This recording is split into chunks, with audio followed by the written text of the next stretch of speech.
Yeah! Thank you, Bad Mary, for that too sweet play-in. Welcome back, all you four-color funny book aficionados. This is US Comics Cast, HQ for all things comic book connected. We are John and Charlie Rivera, co-founders of US Comics. Charlie, happy Comic Book Day. And happy Comic Book Day to all of our fellow nerds out there, and welcome back. If you're joining us for the very first time, please make sure to comment, subscribe, and like. And if you do not, we are going to go ahead and give Ezra Miller your home address. John! That's exactly what's going to happen. John, how is this Comic Book Day treating you?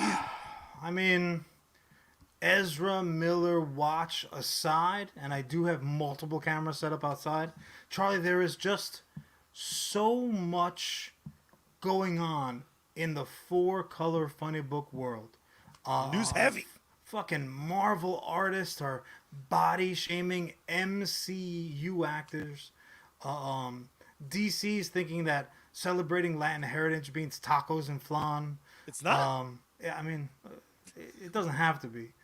Madden 23 is getting worse reviews than the New York Giants medical staff. There is just so damn much going on. And above and beyond that, though, there is a new there is a new heavyweight champion of the comic book title superhero, let's say, because I know there was no subject matter that was referenced for this particular venue. And if not a clear-cut champion, this was at the very least a Rocky Balboa-esque versus Apollo first super fight, like punch, like crawling up to fucking get to the ding ding ding at the very end of the fight, between our boy Chris Evans, because you know the man works, God bless him, and the eponymous Sylvester Stallone for the most appearances on the silver screen in full ass spandex. And clearly, of course, obviously, we are talking about Samaritan, viewable at your relative pleasure over on Amazon Prime right now. So Charlie, let me ask you this question right away before we get into the nuts and bolts of it. Did you have your yes indeed Joker stream joining us over from Twitter? Yes indeed Joker, it is visible, viewable, watchable right now over on Amazon Prime. If you do not have Amazon Prime, Charlie will give you his password because he's cool. I got you like covered. That. Did you watch it like first thing? Was it like a stand online version, but like at home on the couch with the dogs? And your girl next to you? I have to fully disclose there's certain talent in this world that I consider undeniable, thank you, bro. I appreciate undisputable. That. It's all right. None of them are related to me. A little bit, but keep going. But if it's starring Keanu, if it's starring Sly, I'm there day one, hour one.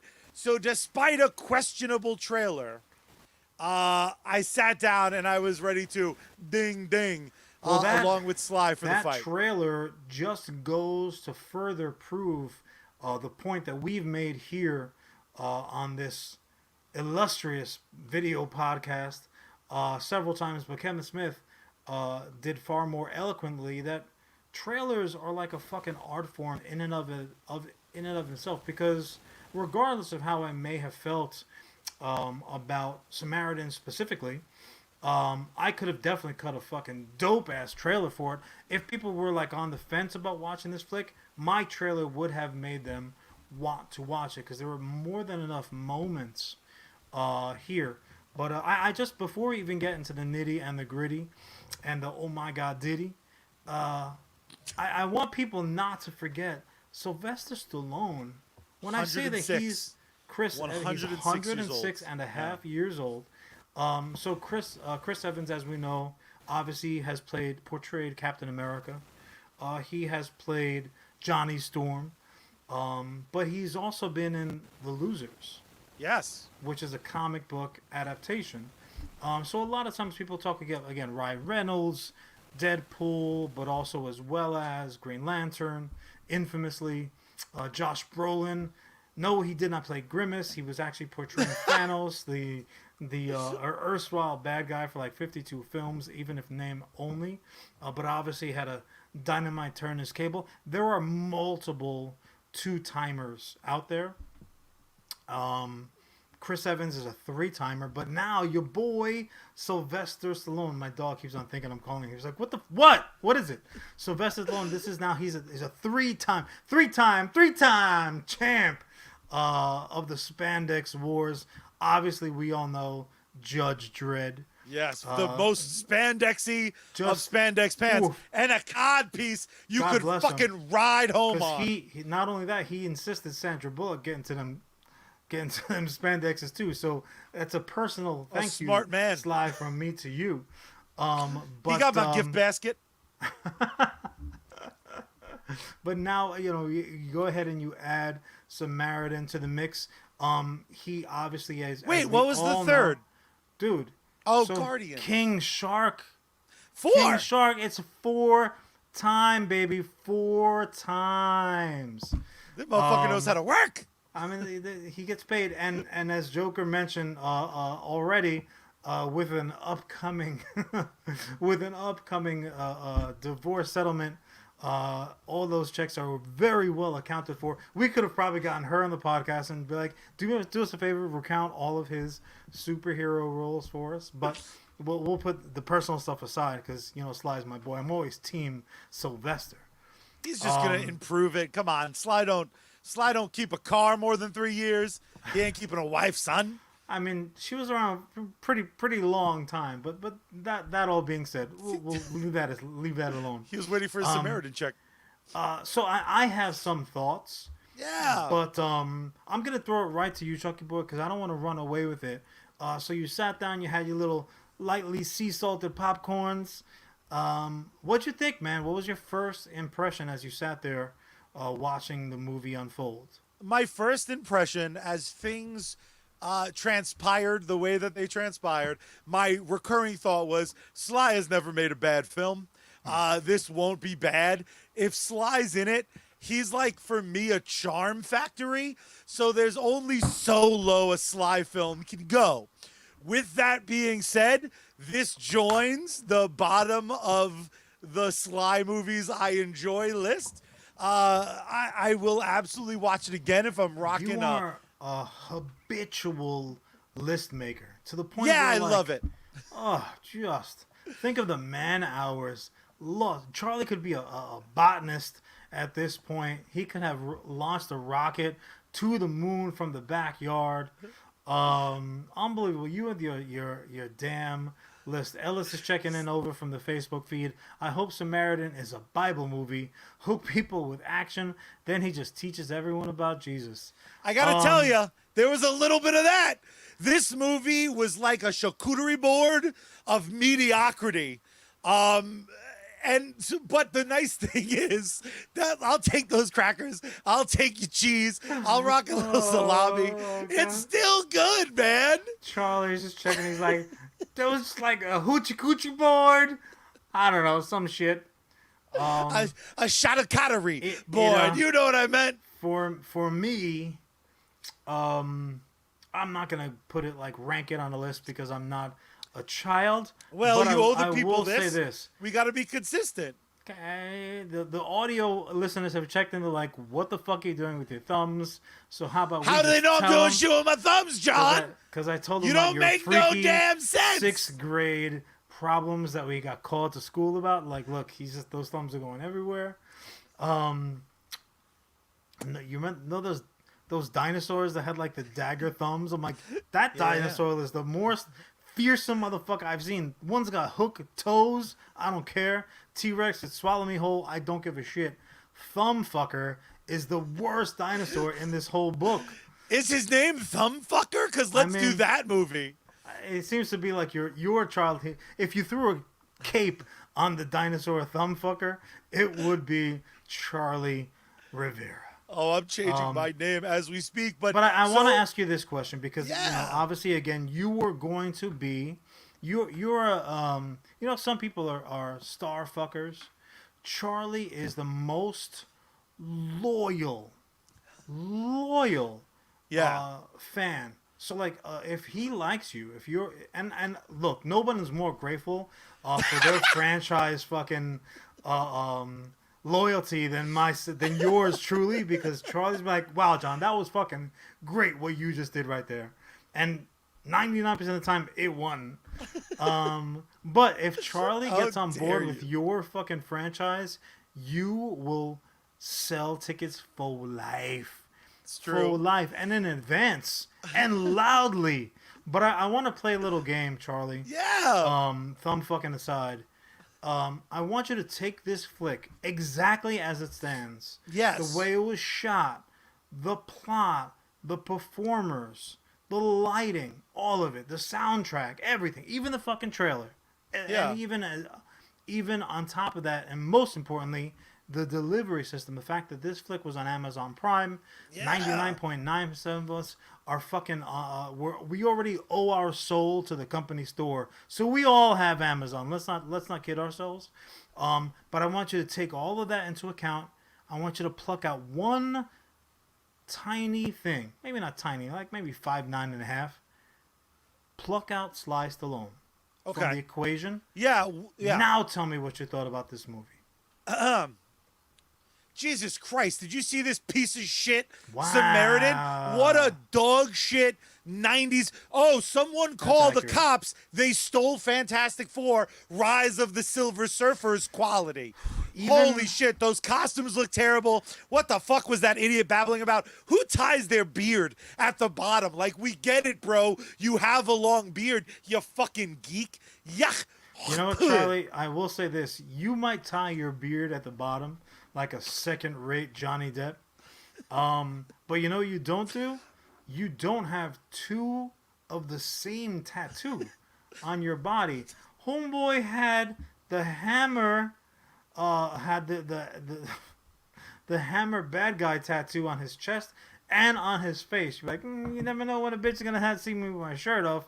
Just gonna play it safe to make sure it is seen. Like, honestly, Mac made the exact same joke, but it was a joke when he did it on fucking It's Always Sunny in Philadelphia. He's like, I'll get another Shamrock tattoo on my other leg. This guy did that shit for real, but with a Nemesis tattoo, which is like, Nemesis? Did you just go to thesaurus.com and type in bad guy? And you're like, that's the fucking name. Well, as the evil brother, let's just put it out there, right? We're 3 seasons in, 31st episode of season 3, all episodes available for download for free. You're welcome.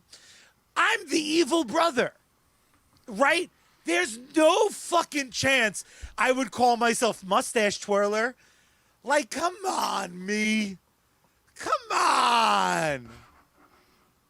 What's this movie about? Here's Hero and Zero. Be like, what? Here's the thing. So you are clearly on record. So when Sly comes calling, and we have a 1 degree separation from the Sly man himself. So Charlie can go fuck himself when we get that phone call. I'm like, nah, you don't want this guy. Listen to what he said on you. Press play. I will say this exact movie sans Sly Stallone for me, much like his marital bed. It was like a I'm gonna say it was a C. It's bad, though. In so much.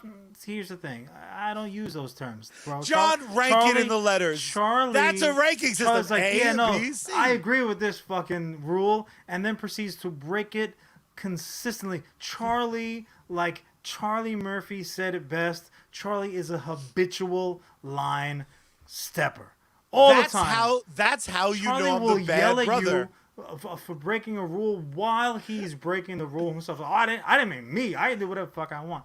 But no. I'm not saying I win. But for me, a letter grade, I would give it like a C. But the funny thing is, I would give many superhero flicks a C or in that range. Yeah. C, C minus, C plus. What did it feel somewhat dated? Kind of, sort of, yes. It However, felt like Spawn that being said, without legs. when you do plug in Sylvester Stallone, that's an immediate half grade uptick for me because Sly is, and Charlie took this word from me one day and has just been running it into the ground. Yes, I will agree with Charlie. It is indeed the Sly charm that elevates this material because to a certain degree, I feel like Sly knew what he was making. He knew. He's like, all right, this is going to be a C flick, which might very well be the reason why they did not pursue a theatrical or wider release. He's like, you know what? This is a streaming superhero movie. Did it have elements of other superhero movies we have seen before? 200%. I'm not going to say superhero books because that's a higher art form than most superhero flicks. But that all being said, I think we all knew this. Like, the one thing that the trailer did very, very well was establish what level of flick we're going to see. Yeah. Like, this is as good as the movie is going to be. This trailer is just like a little chip off the old movie block. So as much as you like this trailer, that's how much you're going to like the damn movie. There's elevation. There was certain things that was perfect. You can judge this book by its cover. Like, it is the bag of cereal. The logo that I couldn't find out there because it's just a straight up fucking spray paint S in the title card. Here's the thing that I think gets lost on people about just how shitty and untrustworthy I am. If they made Samaritan 2 through 7 starring Sly Stallone, sure, I'd be like, I'm gonna watch fucking 7 Samaritan films. And because of the divorce agreement, he might very well have to. No, but actually, I can't wait for his upcoming gangster series, which is just going to be straight fire. But going back to our comment section over here on Facebook, the question, and it's a great question from a great bat-clad human. Has Sly hit the Bruce Willis level of making tons of terrible direct-to-streaming movies for geezers to click because they recognize the actor? Absolutely not. This strikes me as a script he got, and he thought to himself, hey, oh my God, there's like a thing that happens in the middle and the end. Hey, this will be fun. Sly strikes me as a guy who leads with like his gut feeling. It's just his gut needs an agent. Honestly, like his gut needs someone to help him. You know what I think sold this flick to Sly? Because again, he is... Hey, what's up, Paul, brother? Paul checking it over from YouTube. To answer your question, Paul, CGI wasn't like Spawn, he asked. It had CGI in it, but like not until like the last 5 minutes. And then it was a lot of it. And they were like, we've got 5 minutes to actually do this CGI, so let's go, let's get snapping. Smooth, fire effect. What was very funny to me was the CGI, the acting in some spots, the lighting in some spots, because his name escapes me, but this movie it's a first-time directorial effort by the second unit director from John Wick. Which and these fucking second and third guys are getting so much work. It's a big fucking industry, but like you knowing that, you could definitely see that because there were action sequences in the movie that were very good. They were straight up very, very good.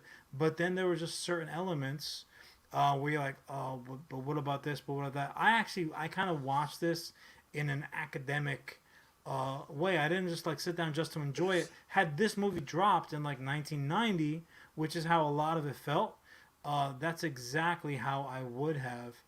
Charlie, I can't tell if your screen froze or if you just were if you were mocking how I watched that movie. No. Because both were very accurate. I was just very excited because arguably in 37 years of my life, I have been waiting to crown a champion of quotes from my brother. And the truth is, all kidding aside, I have hundreds of things my brother has said that have popped me like The Rock ruining Billy Gunn's career back on Monday Night Raw. But my brother said to me via text message for me to immortalize and frame, which I'm going to, that I spent the whole runtime of this film fixing it. But that's no surprise because I could fix Godfather, which let's is slow down a little bit because a I would paraphrase. eventually like to get to my birthday. I didn't say that I could quote unquote fix Godfather because it's a masterpiece.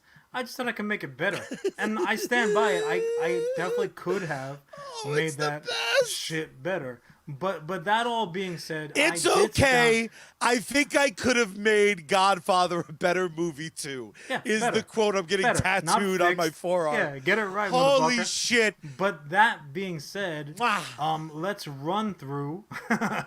Thanks, Paul. I don't need another scribe. You know what? This is fine. Back up Charlie's work. I appreciate it. He's like the fat motherfucker in Game of Thrones. He's like, I just want to work in the library. But yeah, he ends up killing more of the undead than like fucking true. Jon Snow does. Paul's jacked, by the way. He looks more like fucking Reed than he does Thing. That being said, so let's just real quick run down because I truly think, debatably, however many shortcomings this Sly movie had, the bottom line was it was a Sly movie, so yeah, it's worth watching because Sylvester fucking Stallone is in it. But if we were gonna just make it better, honestly, it would begin and the lion's share of the work would occur in the script process. The script was the weakest element. So just real quick, Charlie, and we can tennis it back and forth a little bit. To have the Sam character, the little kid character, for anyone who is not fully aware of the flick yet. Who is the kid from Over the Top? They just got a time machine? Because that little fucker looks identical you thought so? to the annoying boy from Over the Top. This was the good twin. Well, yeah, this was like the street version as opposed to like the private school version from Over the Top. Charlie had that little boy coming up in like an urban environment, kind of seeing like what was it, Concrete City they call them, like woof magoof. They just went thesaurus.com should have a script writing credit, dude. They're like first draft. What's a good name for like a concrete type of city? Yep, done. Moving on, page 2. But if you had that Sam character, rather than just being like idolizing a cat that has not been around for decades in an environment which clearly was like has seen better days, a lot of urban blight going on in that environment. If you had that Sam character, especially in that time of his life where like he's at the fucking he's at the nexus of the roads that he can travel. There's a split in the road, and he can either go right or left, and then the rest of his life is gonna go in that trajectory. If you had made Sam not being sure if the good or bad side is best, if doing even the wrong thing for the right reasons is now permissible. Look, we've all lived long enough that we know, no, it ain't. Nobody fucking cares what your excuse is. It's just a reason, but you still got to pay the piper. Cunt. That's beginning and end of argument. So right away, that would have made it a more investable story. Well, like there was if a he little comes bit out of retirement, not just necessarily to save a kid in one moment, he could have just easily blended back away into the background if that was the only thing it was for. If he was like, no, this motherfucker's gonna go down the wrong path. If I don't get involved right now, this kid is fucked. And a ton of kids around that area were already fucked. So now you have a motivation for like the rest of the movie playing out. But go ahead, give me another moment. Give me another moment that stuck out for you. I thought the biggest flaw, agree with you 100%, it's in the script. Obviously. The execution was fine. In the script, the general idea of the movie, they fucking botched. Because this should not be a story about a good guy and a bad guy. It should be a story about two good guys, but one doesn't have a moral code and one does. It's Batman and Superman. Well, they're both that was superpowered. The twin brothers, right? So yeah. There was up to that certain point of the family tragedy, in which case that was their divergence in the road. Yeah. So Samaritan said, you know what? Bad things happen to good people. I'm gonna go down this direction, make sure that doesn't happen again. And fucking Nemesis said, you know what? that's really fucked up. Fuck everybody now. I'm gonna go this other way. So to a Yeah. degree, It's the that sword was like versus... the prequel, whereas Sure. this is like straight bad guy. And I will give them Absolutely. this was not a story of a fucking bad guy redemption. So I No. will give them that because Credit where credit's due. we are hard on motherfuckers that try to do that. Let me Well, ask I you hate this that. though. It's Uh, so- boring. well, I mean, it's been done to death. Let me ask you this. So, we did the two of the same tattoo, and I wasn't really. Maybe I dozed, or maybe I had to go to the bathroom or something. But like, at what point did they clarify that the Nemesis mask had some kind of fucking Voice modulator? Bane voice modulator and also like amplification system? Because all of a sudden that motherfucker could be heard down the block. That bothered me, Charlie, so much. When you put something over your mouth, it's usually muffled. Yeah. It doesn't fucking make you louder. John, the worst part was this film teased the taint of being like self-aware, because when you do an independent version of a comic book type story, this isn't a comic book that's ran for 70 years. This is a new thing that lives in the superhero genre. Why? You have the ability to poke fun at some of the silly shit, and this movie at times has fun with those fuck ups, and yet they fully When? fucking... I didn't see any fun ever in the movie. I thought the lotto ticket gag was cute. Some of the dialogue between Sly and the kid was like, okay, like it had echoes of Sly with his son from Rocky. Yeah. But also as well as the little girl from Rocky, Well, here's the thing too. or from his friend from Rocky. The lone wolf and cub thing is that's what's running rampant now. Like, okay, we get it. If you match up a grizzled old vet with a fucking younger, kid on the come up, like, yeah, we know that's a recipe for success. Yeah, we saw Into the Spider-Verse. Dude, Mandalorian fucking was like, this is what we're doing now, and then they just did it again and again and again and again. So let me ask you this question, Charlie.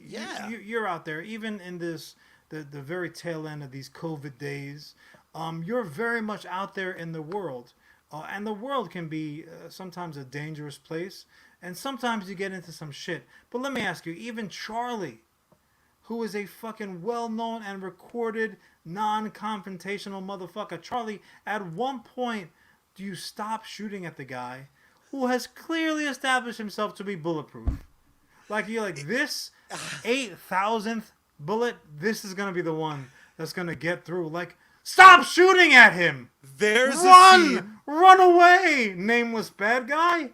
There's a scene in Superman Returns where a guy has a Gatling gun and lives in a world where Superman was able to return, and he goes, I'm gonna shoot this bitch. Maybe it's not really Superman. Villains in these fucking movies that are that stupid is the one time you should be able to snap their neck. Like, little Superman should have walked over in his weird tiny panties. What a fucking idiot. He's just looking at me like, you just shoot me in the eye with a Gatling gun? Kill yourself. Kill yourself. I promise I will not catch you as you jump off this fucking building. You dick. More than anything else, look, I celebrate anything that Sly puts out. I love Sylvester Stallone. I'm a card-carrying super fan that is well established. Yes. Literally, I will watch anything, including potentially his divorce proceedings if it goes over to court TV. However,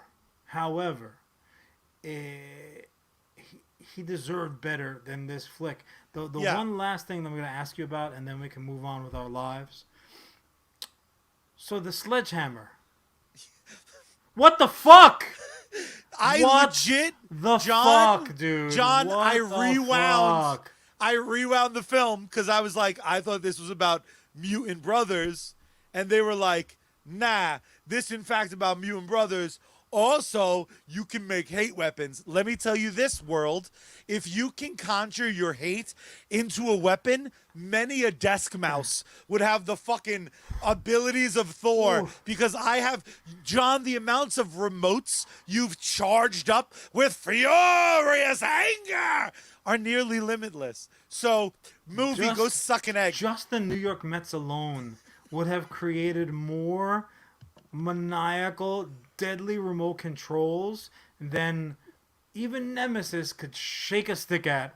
Just ridiculous. There was literally, I mean, this was golden age era, like plot writing with like, meh. How did Nemesis's hate power up this sledgehammer, which stayed powered up because it's like, you know, why not? Yeah. Even though fucking Nemesis is presumably dead. The writer's just like, nah, whatever. You know what we'll do? I got it, Amazon. Super powerful LT. What we'll do is we'll have the kids saying it, so it don't have to make sense, because kids Yeah, are it's dumb. dumb. Kids are Yeah. fucking assholes. And you know what? And I On that 100% point- thought that was one of those mind over matter. I thought the hammer was going to be bullshit. But like, this is a fucking sledgehammer, stupid. Sledgehammer with a nice little, I don't want to carry this, said Sly. So they're like, we'll add a rope. Just again, love Sly, love him. I'm hashtag My favorite Sly Team movie of the day. Stallone till forever. That's what the he logo just- is. He deserved It's better. not 2 sevens. It stands for Sly. Stallone. You know what I hate most about that is Yeah. the self-congratulatory look on your face. All of our audio listeners out there, just if nothing else, check out the video version of this show at the 32.30 mark, and just look at that look on his face. You're like, ooh, this booger swallowing motherfucker. Anyways, look, That's not inaccurate. So we took a couple of shots here to the sledgehammer chest, but truth be told, it's fucking on Amazon. Go watch it. Yeah, it's free. Bezos put it out Basically. there. Just go ahead and watch it anyway. Except for Ellis, tell us if who we're waits wrong. 8 days for deliveries like a dick. Listen, whatever. Do better, Ellis. When this shit comes out on DVD, go ahead, pop it in, and Go ahead, check us. See if we're wrong. Please, indeed, tell us. We ain't though. And the truth of the matter is, if you sit there and you watch this flick, and you didn't do it because you were like checking on your package status, and you're like, oh fuck it, sure, Sylvester Stallone movie, why not? If you sit there and tell me, oh yeah, this was, to use Charlie's system, the best Sly Stallone movie ever, even the best Sly Stallone superhero movie, that would make you one thing and one thing only, Charlie. They'd be a goddamn liar, because Han shot first. Let me keep it in the light. Salute. Clinky. Clink. Woo! Oh, wrong pipe. Aw, sweetheart, you okay?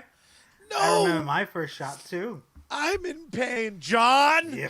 Yes. One thing that Samaritan lacked, and then I'll shut up about it, was One it thing. also it didn't really have a kick-ass theme.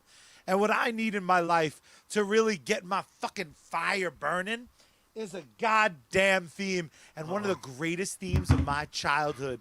Charlie's about to get us blocked. It happens every week, though. It's fine. It's fine. Blah, blah, blah, blah, blah, blah, blah, blah, blah, blah, blah, blah, blah, blah, blah, blah, blah, motherfucking gargoyles! We've mentioned it on this fucking show before. If you're not down with Goliath and company, you, sir, are a George Lucas type dumb. Damn.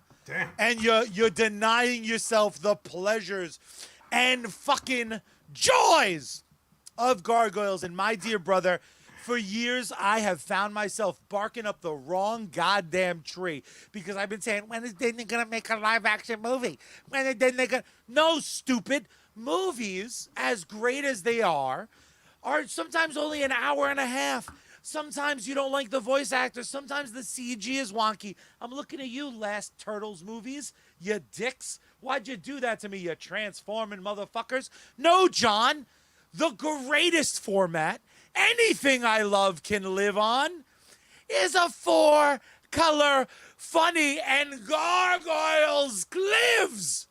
And it is back, and it is continuing with an all-new season of television, except it's flat and on paper. And holy fucking shit, John, did you hear the news this week that Gargoyles is coming back, and it is coming back soon, announced at San Diego Comic-Con. They said, don't worry, baby, it's happening this summer. And I'm looking at the sky, and it's getting real dark early again. And I'm like, oh, shit, it's almost the end of summer. Where my Gargoyles be? Didn't they say fourth quarter? Fourth quarter. Or fall, they said, which is like literally my birthday. Not summer, the thing I said? Right, right. I that's how excited and giddy I am, bro. I don't even know how to read a fucking calendar anymore.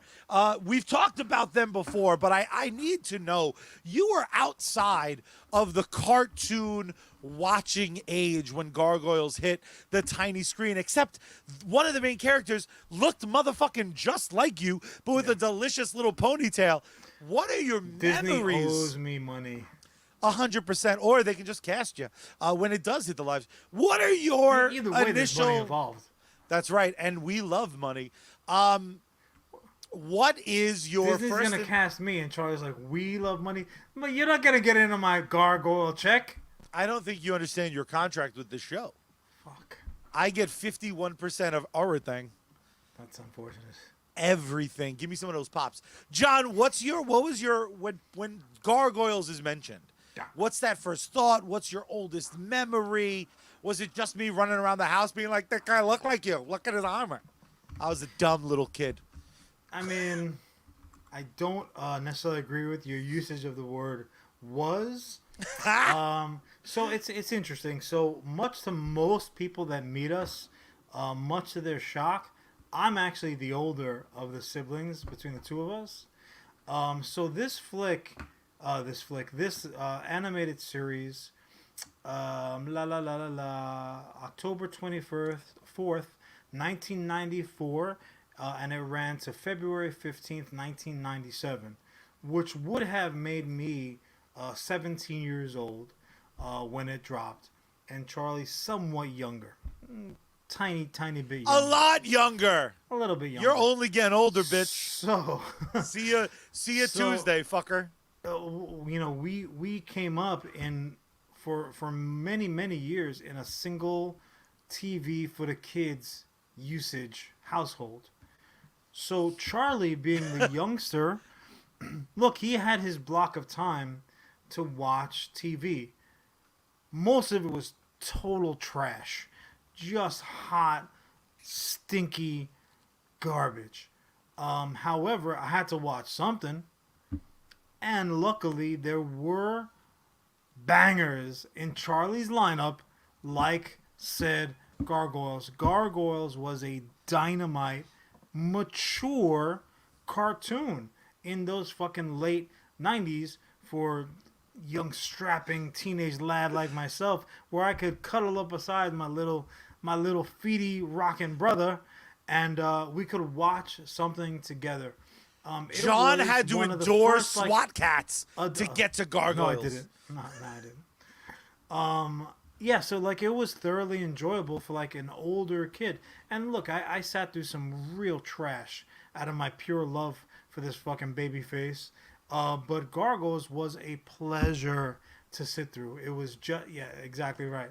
Gargoyles was a dynamite, mature cartoon. The fact that it was Disney was, quite frankly,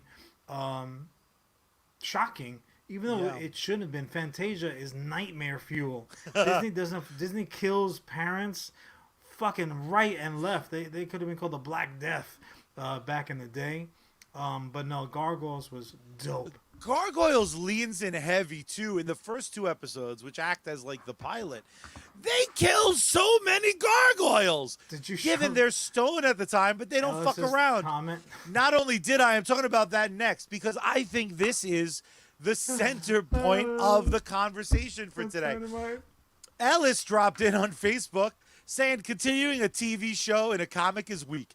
That's like continuing sex by going home and masturbating. Ellis, unless you're fucking awesome at masturbating, and I fucking am, filling in the pages between the frames of a comic book lead to glorified perfection. Joker Stream brought up the fact that if they do a live action Gargoyles or a new season of the cartoon proper, are they going to bring back all the voice actors? Nowadays, you never fucking know. You know where the Gargoyles are always going to sound right? 4-color funnies. They're going to goddamn resonate with the absolute best. Paul brings up the fact, the best that Star Trek, the Next Generation voice talent had to offer. The conceit of the show is brilliant. The execution is brilliant. Some of the best stories are nothing shy of fucking brilliant. Gargoyles, you could build a fucking religion around. That's how fucking good it is. And it was 3 seasons, and that last season is fucking questionable at best. This is a property that justifies exploiting the past. Like this fucking reboot. What do you mean? Because how would it be there's exploiting the past? Because it's not like Teenage Mutant Ninja Turtles that ran for fucking 100 years, had a tremendous selling comic book. This is something that, if you look at all of entertainment, this was a flash in the fucking pan. Yeah, 3 and yet years people is like nothing. people like me keep clamoring for fucking more, because when something is undeniably great and not just good, this isn't Biker Mice from Mars, although you should make that movie too. No, you shouldn't. just for the lulz. Well, here's the thing, Charlie. If I could just jump in real quick. Please fucking do. I don't necessarily think that's the barometer that it should be measured on, because and Chad can check my details on that also, but wasn't the original Star Trek TV series also only like three seasons long? I think so. I can double check. So like greatness is not determined by longevity. I mean, there has been very pure true trash that has run fucking seemingly forever. Yeah. Season after season after season, never getting any better. Objectively, maybe even getting worse, and like just pandering to the lowest common denominator. And I know it's a little funny to be talking about an animated feature that's got no fucking IP like this, which is intended. It was like for the kids after school block, so they can't be like, oh well, this is something the parents. No, most of the parents weren't home from work yet. If anything, they'd be like, what the fuck are my kids watching? This gonna have a sword? Somebody just lose their head. Dude, Desdemona had underboob and a giant gun. And are you want to talk about someone's... no gargoyle panties to be found. No, like John, there was just a strip of formerly concrete stone underpants were covering up her nether gargoyle. My developmental years were confusing as fuck. Yeah. When you turn to your high Now school we know girlfriend, you're why. like, can you put on these wings real quick? There's something wrong with you. Read this textbook. Oof. There's like only one way to make your girlfriend blue, and it is legally not permissible in most states. Oh, you're canceled! You're canceled! That's good night, everybody. Holy shit! So, days before his birthday, ladies and gentlemen. I'm an career old over. man. I was confused. So yeah. So the thing about Gargoyles is they did not have a particularly long run. However, they have never, to my, and this is not just because I'm tight with this Charlie character, they've never like gone away. They've never gone away. They've Correct. always been at the somewhat like of the. They've always been continuously on deck, right? And they seem to never get their fucking call to the plate. But no, like on the printed page, they said, you know what? Fuck that. We have more stories to tell. A continuation of the original story that originally you were invested in. So we are going to tell it. And look, the thing about Gargoyles to me is, it kind of like it came on the heels of some of the best animation for Yes. kids. I mean, all animation, frankly, was for kids in that era. Like we were not in this like golden age of animation for adults, like we were back in the fucking Flintstones and Jetsons days. Just Fred smoking on a cool ad, like that's fucked up. if I remember correctly, the Flintstones were like the first married couple that they showed together in bed on primetime TV. What's up? So that's a little What's factoid. up, And actually, Wilma? we Indeed, we am I right? were we got a nice name drop over on the Jay and Silent Bob Secret Stash podcast earlier today. So I want to throw it right back to them. Dynamite podcast that they do. They had an excellent guest. Joe's like he does auctions for entire collections of comic books and comic book related items. But Mr. Mike Zapsik, who we should be seeing in a few days when we check out our viewing of Clerks 3 with the cast, he fucking brought up like an amazing theory that I was not familiar with. He said the Flintstones is not prehistory. The Flintstones is in the future. And it's like a post-apocalyptic world that they're living in, which is the reason why they're making like fucking dinosaur versions of shit that we only know to exist now. And also as well as the Jetsons, you know, they're living up in the clouds. The Jetsons doesn't happen in the future from the Flintstones. They're at the same time, which explains the Jetsons Flintstones crossover that they had. They didn't teleport back into the past. They teleported down to the ground because those clouds are all toxic. They live above the toxicity, and they live above the Flintstone-esque. Just love it. Charlie is dumbfounded, which is the way I like it. So Zapsik gets full credit for that theory. I'm not sure where he heard it, but I'm not going to sleep the tonight. man is genius. I am not going to sleep tonight. That is going to fucking unfucking do. What are you talking about, dude? I'm fucking amped for my dinosaur pet. I am amped. I am amped, dude. Shay and Sly, we name dropped a Sly before, your pup. Shay, I know sometimes doesn't get along with some other puppies. She's going to get along with a little brontosaurus. Actually, not for nothing, but like just a little bit of a fucking throwback to our own episode. If we end up with like a thumb fucker as a pet, dude, I'm just going to send, go get him. He's just running out there like, just chasing motherfuckers down the street. I can't wait. Always giving positive reviews, but then Charlie's gonna live you above the clouds. I'm like, nah, fuck that, son. I'm okay down here. That's why you fucking got yourself into such amazing shape. You're ready to rock a loincloth. You're not gonna have like the shame Fred like I'd have to wear. That's not the reason, bro. I just don't do laundry. Like, you just love looks like it's a loincloth kind of day. It's nice in the summertime. You get some air circulation. Nice. What's amazing is Gargoyles has already been an amazing comic book. Their Marvel Comics run was absolutely phenomenal.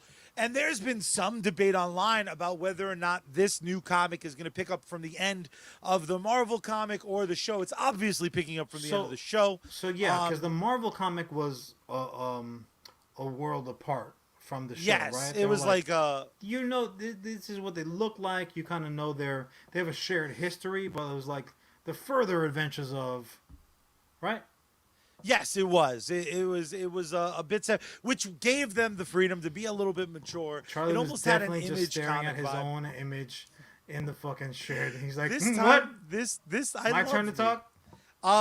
The thing about Gargoyles, and the reason I think it's had such tremendous staying power, like you said before, it's kind of always on deck because it might be the last bit of IP that hasn't really been, I hate to say it again, but it like really hasn't been exploited yet. Yeah. Right? Like they just started a new toy line. It's a NECA makes incredible action figures, and they're known for buying these licenses that maybe aren't as well known as their Turtles license or Back to the Future license, but it fucking sells tremendous because the one thing, and we kind of teased it with Samaritan, there is something important about a logo. There's something important about an aesthetic, and when it comes right down to it, man, style, man, it's just nothing else has that vibe of Gargoyles. And for me, I've always loved the heel, especially if that bad guy looks just like my fucking brother. Dude, the bad guy in Gargoyles has an Iron Man type gargoyle suit and an army of mecha gargoyles. What the fuck more could you want out of it? We got gargoyle underboob. We got a gargoyle dog for some reason. He's a dog, he's a gargoyle, as well as he's both. We got old gargoyle. We got young gargoyle. Dude, We got lady gargoyle. We got So- evil twin gargoyle. Dog gargoyle falls right into like the schnarf category. I'm like, so you're all the Thundercats are like cats, but they're like people also. But you guys have a cat, but the cat can speak, and it's your nanny. And also, like, Lionel was like super age sped up, so like there's definitely a lot of pedophilia going on because Chitara just gets down. You know, Chitara gets down, boy. Get Woo! down, get down. Talk about underboob. I think Joker Stream brings up a wonderful point, and I think Thundercats is the best example. It is a remix. It is a mashup. And I, for one, would love My Little Pony meets Gargoyles or G.I. Joe Transformer we've already seen. Cousin Paul over on YouTube says we had him at Gargoyle Underboob, and that's how I know I can trust Paul, because there's a lot of people who are Gargoyle Underboob apologists, and I say no. I want a Goliath in a smaller mankini, loincloth crossover, and all the underboob for days. The totally. truth is, my topic is just talking once more about how much I fucking love a thing. But for me, and my question for you, is this actually the superior way to continue this brand building? Right? Because Power Rangers for the last 6 years has had an incredible comic book run. Wake Up has had an incredible comic book run, has introduced new versions and new characters that have fit perfectly into the Power Ranger lore. Just as Power Rangers on the cusp of something totally new, I can't help but be excited that my version of something is going to get continued before it possibly gets adapted, before it possibly gets changed. I think this is the greatest thing to happen to Gargoyles since the NECA toy line. Since Would you 90 have rather? fucking seven. Would you have preferred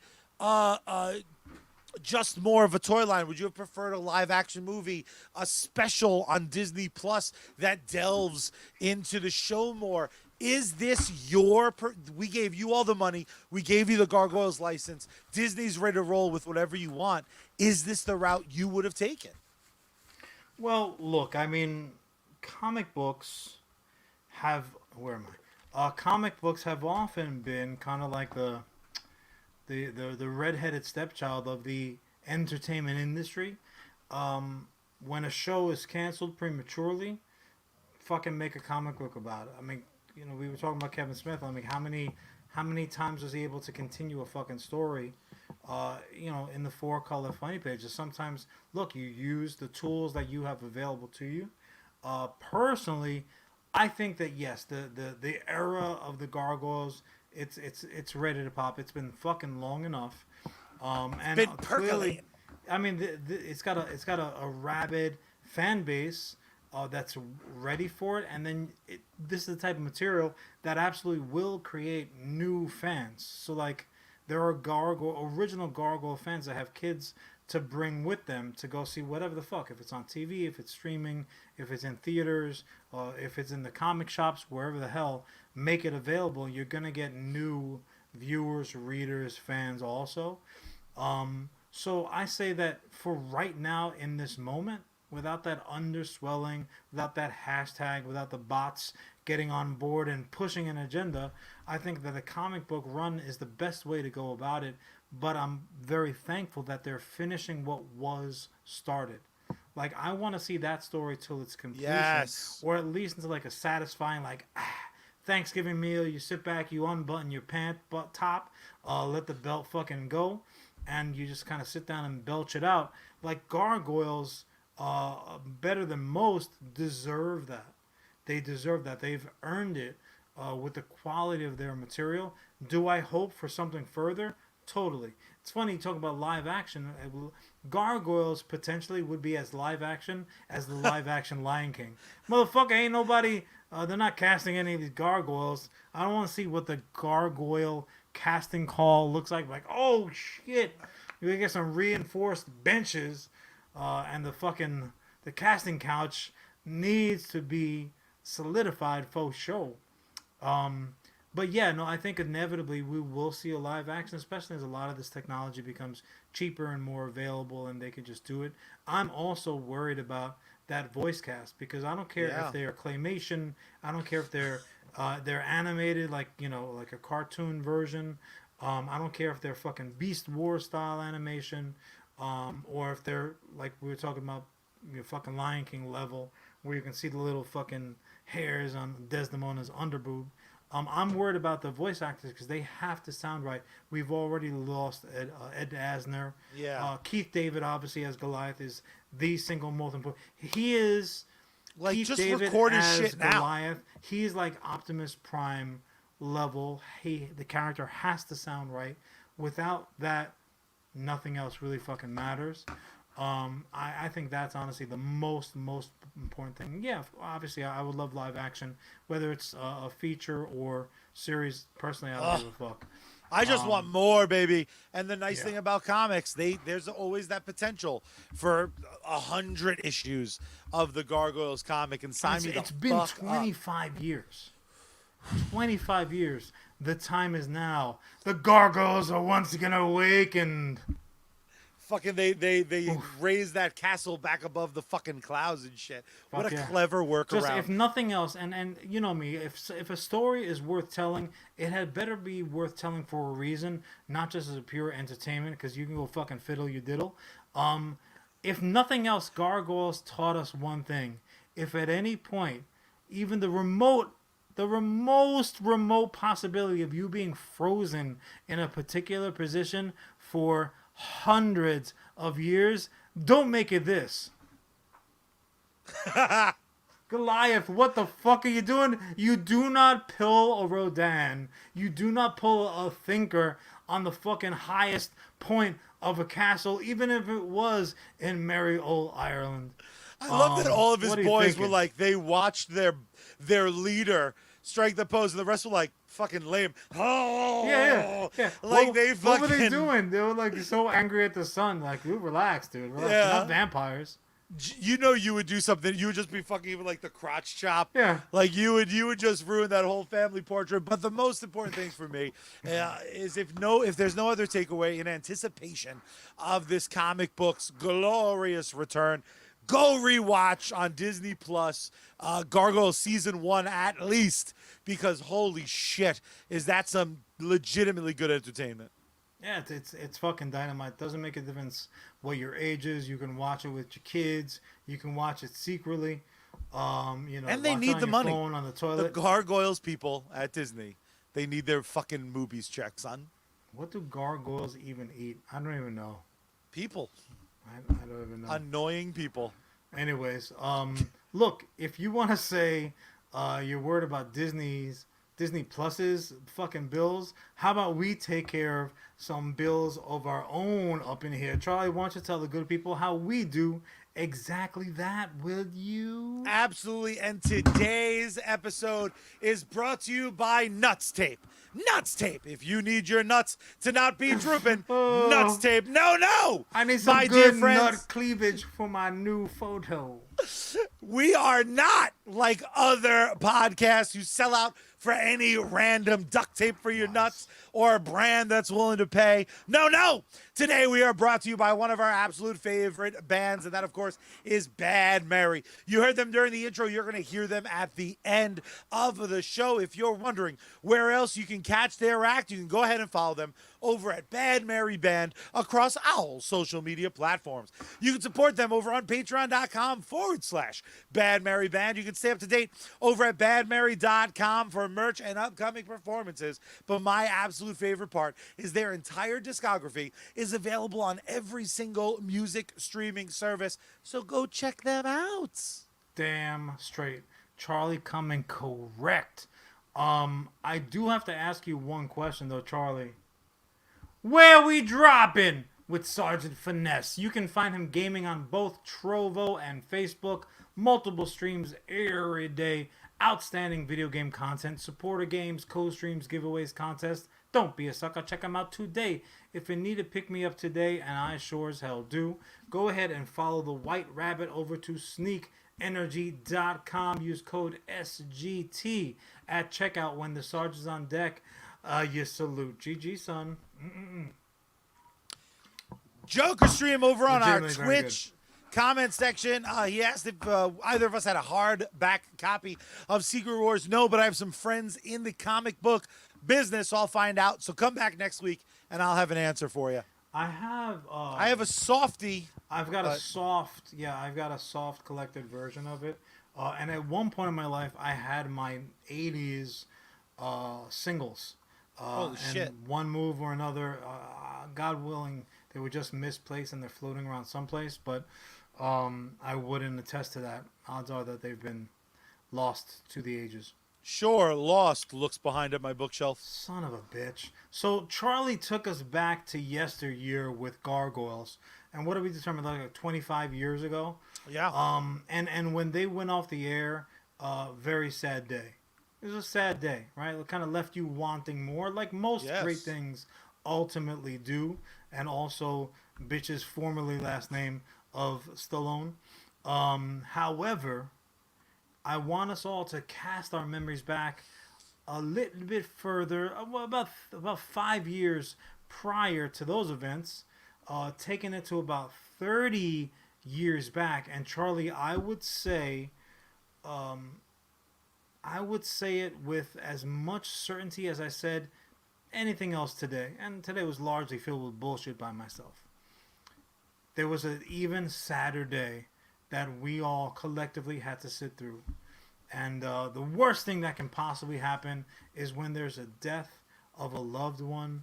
And I personally experienced this greater than maybe most people on Earth.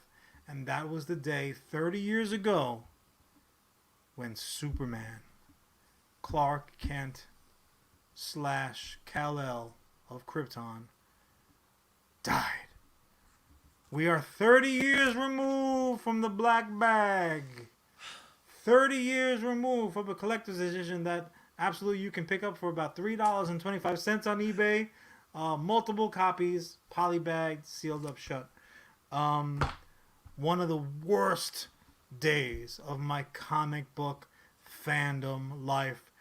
One of my personal idols, Superman, laid low by the corny ass crack-a-bitch, gray-ass, bony motherfucker Doomsday.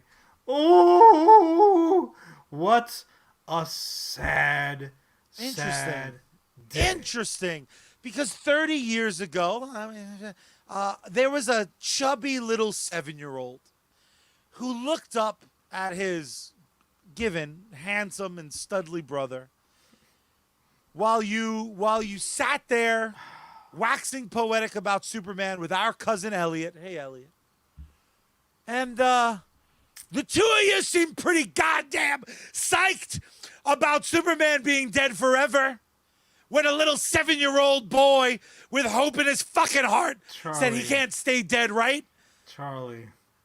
This is not since you murdered Horsey. This is the stuffed horse you grew up with to make me cry. Have I cried such warm tears, you son of a bitch? You son of a bitch. I want you to know that not only is this streaming live to our hundreds of rabid fans, but this is recorded for the ages in both video and audio format. You can expect to hear from my lawyers because that never happened.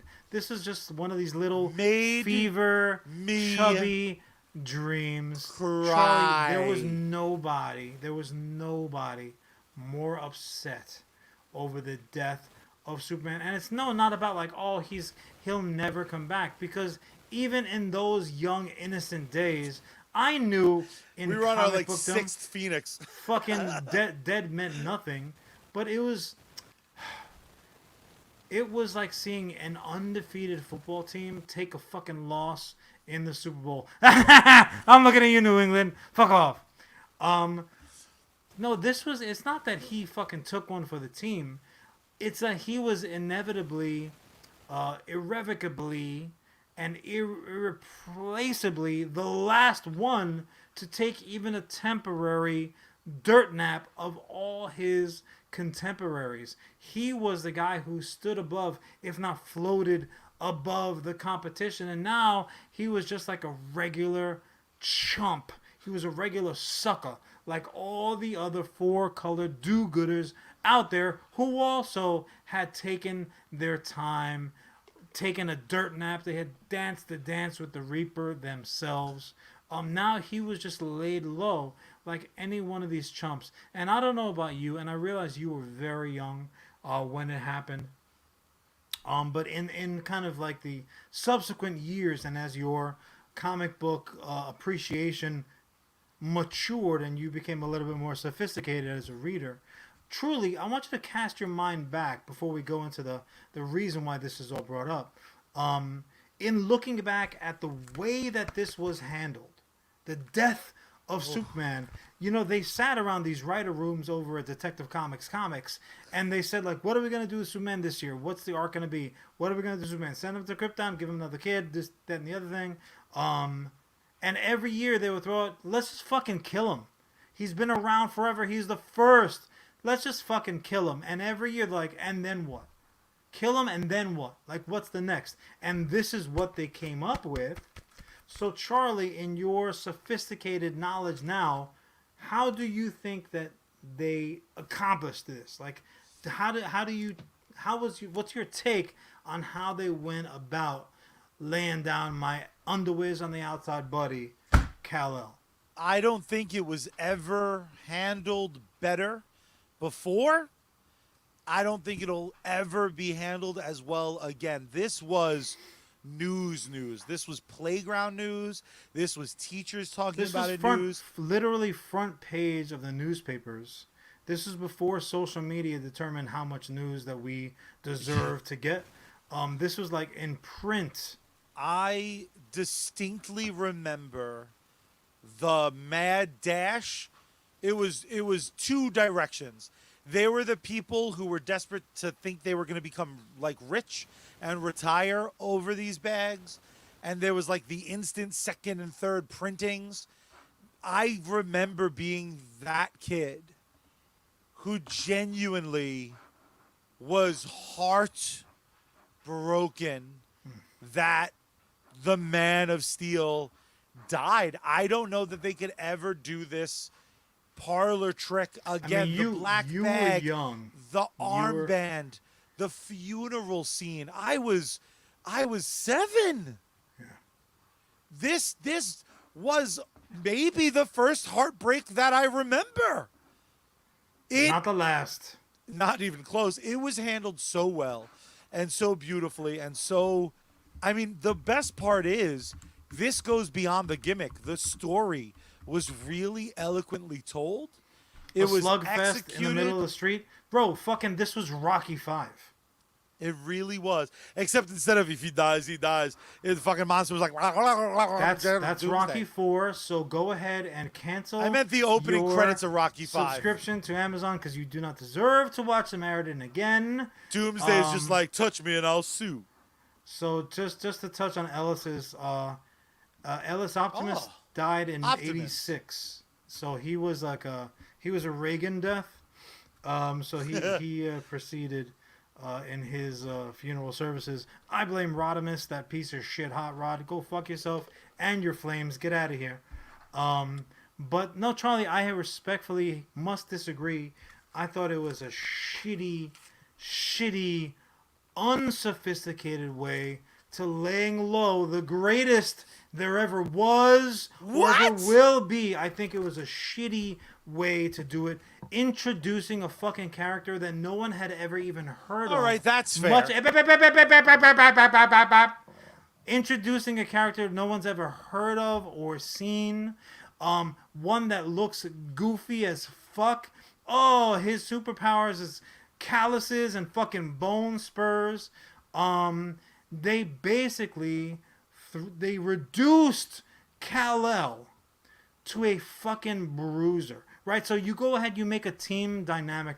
Any fucking kid sitting in detention in 6th grade says, you know what, I'm gonna make a superhero team right now. We have to have the girl, and we'll make her an archer.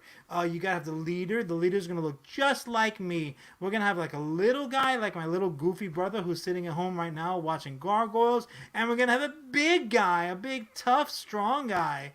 That sounds a lot like the early days of Image, but I'm talking about what we all sat around doodling on the table, and they reduced Superman to the big puncher guy. He was so much, and is, thankfully, so much more than that. I think the way that they handle it minimized him to a straight-up street fight. I did like that they had Doomsday fucking wipe the floor with basically anyone who has ever appeared in a DC Comics book.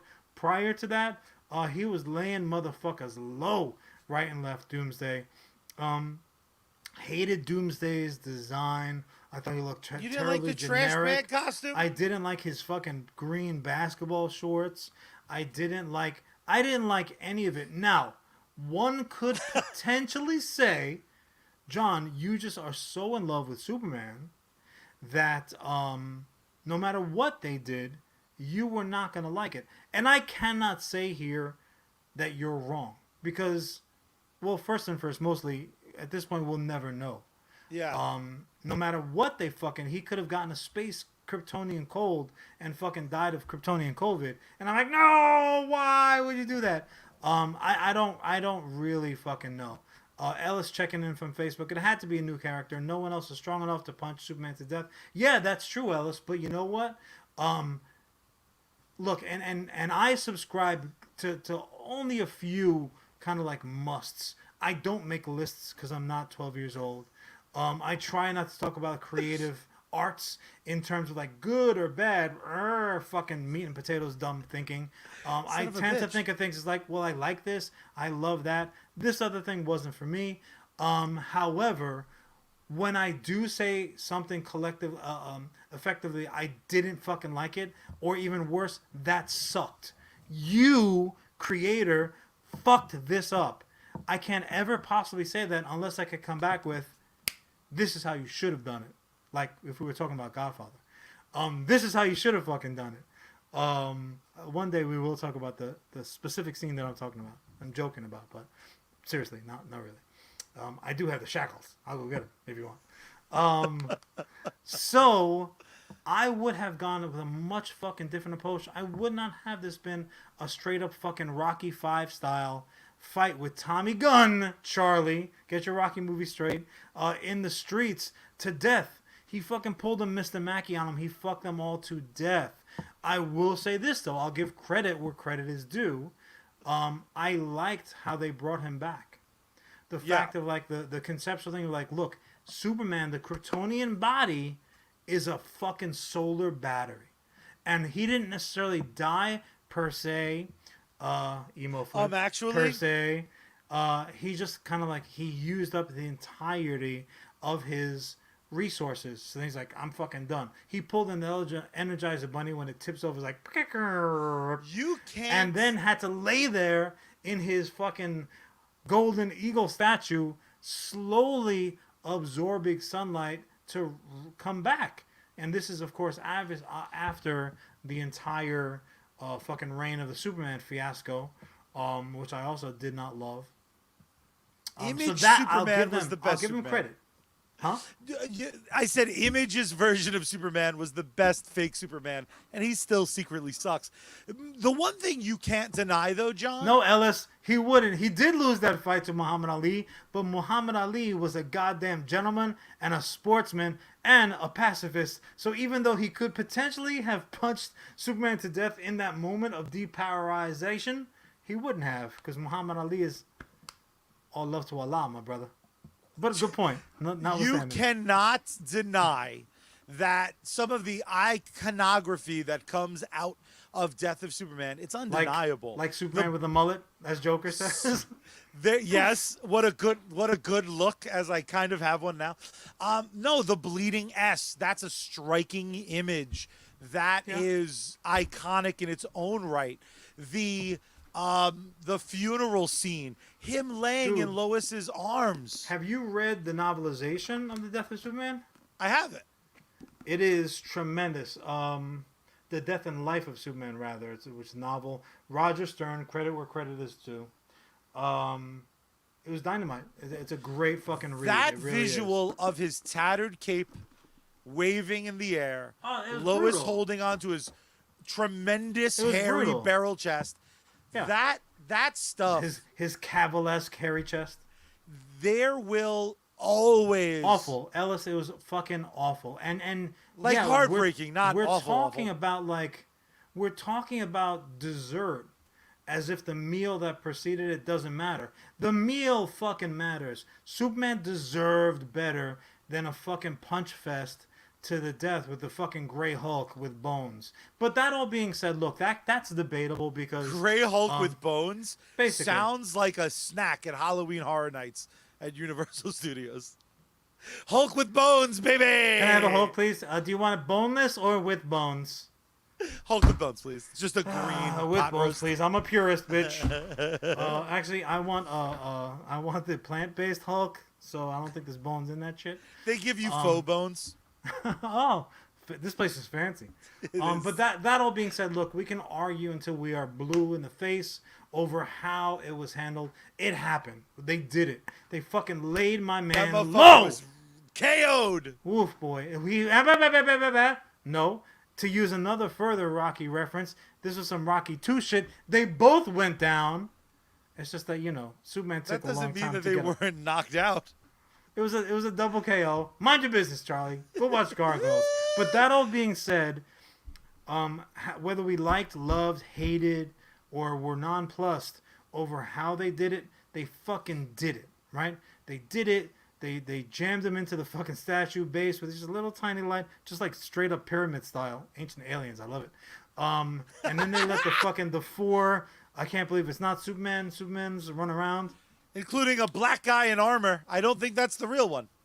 I mean, the odds are, you're like, look, by process of elimination, we can probably start with a guy who says, like, my name is John Henry Adams. I'm not saying I'm Superman. What the fuck is wrong with you guys? I'm a 40-year-old construction worker who's really fucking smart. Yeah. So, that being said... No, you're the guy. I've seen that ass before. I'm going to back up over here on Metropolis Avenue in Do South. you think his first Fuck. helmet was like an Iron Man style helmet, and then he just kept being like, I'm in essence going to put my face print in the mask so that it's like this gentleman happens to have features mostly associated with a black man, and he like a name tag. He has a Superman ass, but like, hello, my name is fucking John. Like that motherfucker. I mean, Sorry. if you're asking me what I thought John Henry Adams' thought process was, I couldn't tell you. But I can tell you this. Here we are on the 30th anniversary, and look, there's gonna be, and I'm sure there have been multiple fucking conversations just like this in recent weeks and even probably years. How is that gonna be addressed? 30 years is a milestone anniversary, and Death of Superman, the 30th anniversary, is dropping. It's a brand new fucking special release. They are putting out an anthology special comic. I'm so excited for it. A new so just real armband. quick, I'm gonna reference this directly. Yeah, new armband, absolutely. I mean, I still have my in mint condition. So did I say 235? I meant 335 because the armband's in here. So they are releasing the anniversary special, like I said 4 times. It spotlights several one-shots, and there's a new villain. Kick Now, goes, they may have thought, like, you know what? John is a pretty big fan. Like, he's been there since, not day one, but, like, he's been rolling in the feeties since, like, 77, 78. So what we're going to do is we're going to throw him a bone. He didn't like the fucking bad guy. Let's give him a bigger version with 2 extra arms, because that's what they fucking go ahead and gave us in this new edition. Now, the one thing that I'm Doomsday? actually... Doombreaker. Doombreaker is the new villain. He's very similar to Doomsday, you'll find. He's got 4 arms. So it's like if Doomsday went out on a blind date with fucking the Lady Goro, and they just fucking some unprotected freaky deaky. This also sounds like a landfill situation from Beer Fest, where Doombreaker's gonna show up and be like, "Hey, Superman, Doomsday told me all about you, so I know all of your details. So this is like you could just call me Doomsday. It's just, like I never left." Eating ham out of the refrigerator straight away, fucking his wife. The one thing that I did see about this, which I'm particularly excited about, so Jonathan Kent, he never heard. Apparently, he never heard, "Oh, your father died once." Like, this is all fucking news to him. And immediately my mind went back to the scene from Ghostbusters, the new Ghostbusters, where he's like, "You guys didn't fucking watch this YouTube and shit?" Paul Rudd. So John is, in essence, he's the audience, right? He's learning this shit along with any readers who were not around back then. And they together... It's Superman and Superman's son together have to fucking take down Doombreaker. But it's a straight up anthology book. So there's 4 fucking awesome. Yeah, there's 4 different stories that they're in there, and that's just one of them. So Jonathan Kent's like 9 or 10 at that point. And like in school, he fucking learns what happened to his dad one time because somebody's rocking the armband. Must have been like retro 90s day or some shit.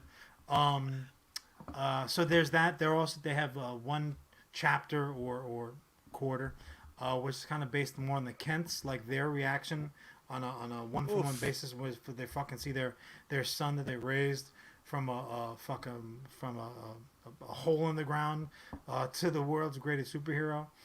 There's one of the chapters focuses on Guardian. So Guardian is like, fuck yeah, wall. Like he's like, what the fuck is going on right now? That gold helmeted son of a bitch. And actually, and she's like, this gold helmet is fine, but I really need a shield. Fuck these people.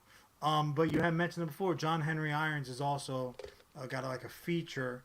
Because when you look back at it, fucking Superboy is a clone bullshit. Eradicator was a fucking douchebag, and the robot was just a robot.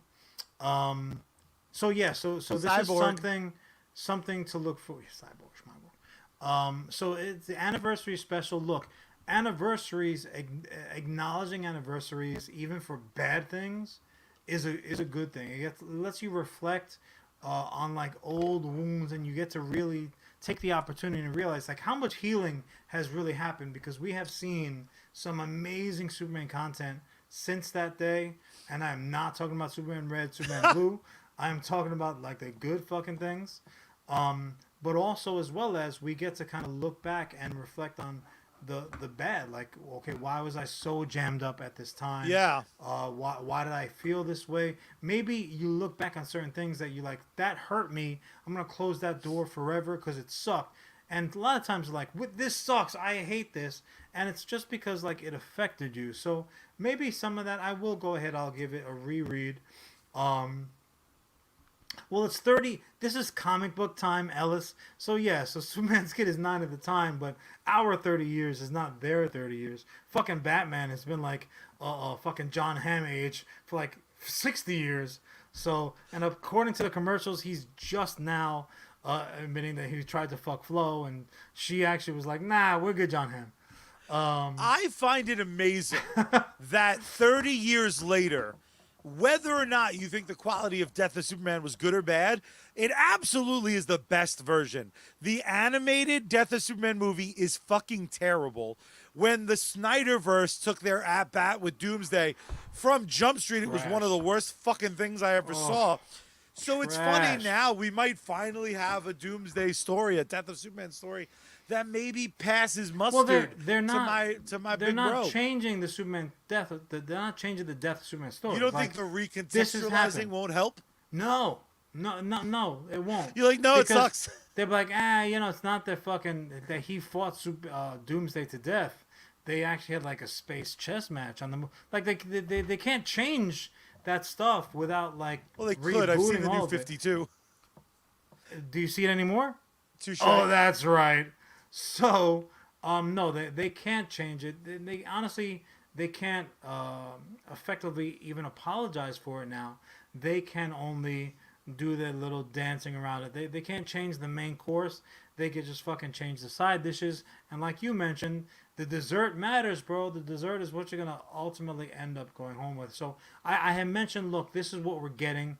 I cannot wait for the special. It acknowledges a very, very pivotal moment, not just in my comic book fandom's life, but like Charlie said, it was fucking front hysterical. page news. Superman I was dead, hysterical. and not on the Daily Planet, not even the Daily Bugle, but like the New York Times, Newsday, the Post. No, not. I'm talking real papers, not like the Post.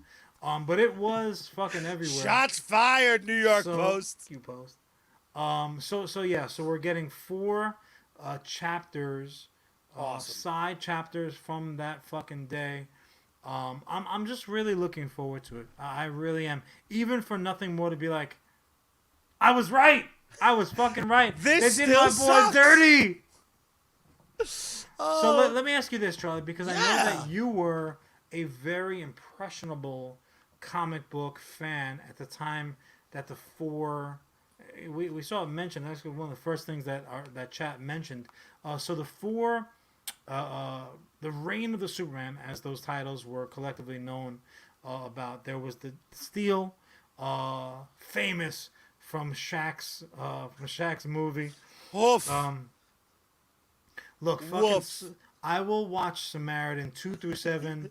I will fucking binge them all, and they can have the 2 through 7 can have the budget from 1, and I'll still sit through. And I promise they'll all be better than fucking Steel was.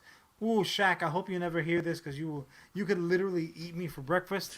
That shit sucked. Hi, man. Tried real hard in Steel movie. Oof, That was my pretty good. goof. Did you see when I played Shazam type person? But, so you had John Henry Adams running around. Never said he was Superman. You had the clone, who's like a super boy, like just a Fonzie tough guy jacket. That kid was dope. You had seemingly Superman Reborn, but like with funky 80s visors, black in his costume. I know That motherfucker looked awesome. Eradicator was Charlie's favorite. And then Was. Cyborg Superman, who just looked like, wow, Superman took a fucking beating. This is the best that we can do. And they, in essence, the collective people, like, Superman's back, but he's this guy, he's that guy. So during those eras, Charlie, do you remember an effective, like, did you say, I'm Team Superboy? Fuck I'm yes. Team Cyborg. Okay. Team and did you Eradicator. shit on the rest of them accordingly? Because that's what fans do. It's literally the people I complain about on Twitter. If Twitter existed, let me just, in hindsight, I love Superboy. I love that design. Cyborg Superman, I think, was a great villain. You love the little leather jacket. Fucking the weird belts around his thighs. Cool.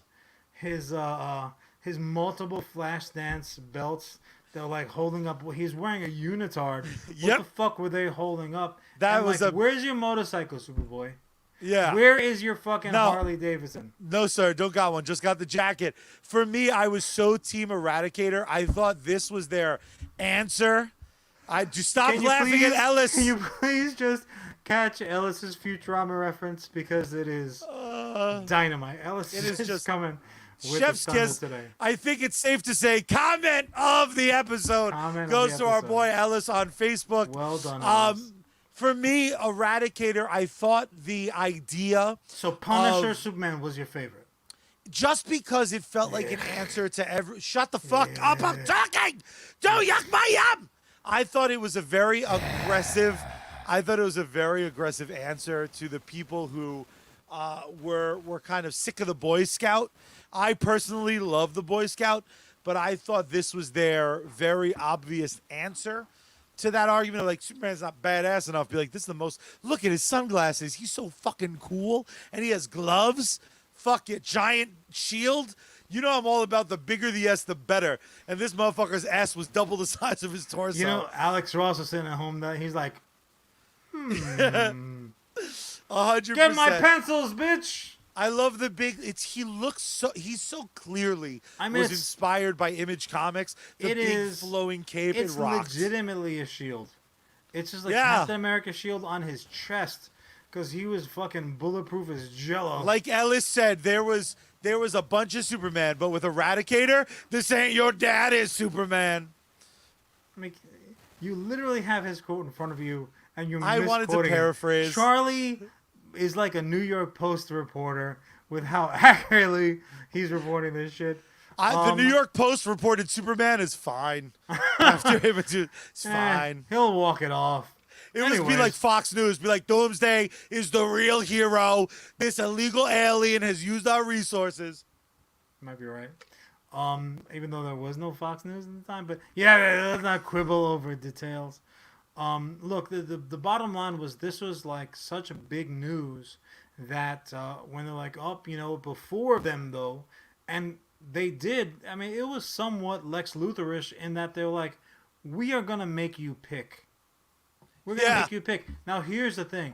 Even in my younger days, I was already so cynical that my thought was, these motherfuckers are making us pick our new Superman. So they laid low, as Charlie referenced, the Big Blue Boy Scout, and they said, you get to pick your own replacement. Here are your 4 options, A, B, C, and D. And whomever wins the fucking American Idol sing-off, so to speak, that's going to be the new Superman going down the road. Honestly, that's how I sat there. Yeah, you thought they were going to pull a Robin? Like, which would you like? To Vote a degree. today. They're like, we're not going to kill him off, and you're not going to get nothing. Those fucking covers ruled. I mean, they were... It was, to a degree, an answer to, like, the current climate of the comic bookdom, for sure. But, like, look, man, sometimes a classic is a classic, and you don't fuck with How did you feel when when Cal was like, fuck this shit, I'm back, look at my mullet, my giant gun, my all black suit, my silver S, and my little silver toes? The big guns, so to speak, they didn't happen immediately. And his black suit, the black and silver suit, was a burial suit. So I had zero problem with it. And also, it's kind of the reason why vampire lore happened. When you're dead, it's not that your hair and nails keep growing. It's that your skin recedes away from the roots. So it looks like your shit is longer than it was when they originally laid you down. In essence, he did the Kryptonian version of that under the yellow sun. So no, I did not mind that his hair was longer, that he wore the black suit, because they had buried him. Show some fucking respect. But know the fact that he was back. He's like, I'm going to clear up all these pretenders. Dude, I loved it. I fucking loved it. And I put some do-re-mi in my pocket because I bet multiple motherfuckers out there that Superman was indeed gonna be back. Yeah, we've seen the Superman fucking awesome picture. That came later in the thing. His powers are not fully recharged. You can tell by the way I do my walk, I got a mullet. I just love that he, as Clark, I love that at some music. point, What are you talking about? at some point, Kal-El was at home, Lois just with her hair, her hands running through his hair, and he was like, I'm going to keep it. And she was like, what are you going to do as Clark? He's like, ponytail. I have never in my many days seen a champion dethrone himself for comment of the day, but Ellis has done just that. As he reports from Facebook, Superman came back with a mullet because Doomsday broke his achy, breaky heart. And on that note, thank you, all you non-Kryptonian living motherfuckers. This has been an awesome episode. Had a lot of fun. We talked about some absolute loves of our lives, some highlights, some lowlights of people we love. But look, I'm glad that we could do it with you guys. And at this point, there's really only one thing left to do. So Charlie, why don't you tell the good people how we close each and every episode of the greatest nonsense podcast known to mankind? Well, first you gotta turn the power on. Then you gotta turn the volume up. Then you gotta tune Bad Mary in, open up the window wide, and scream out into the night sky, "Save the Space Girl!" We out.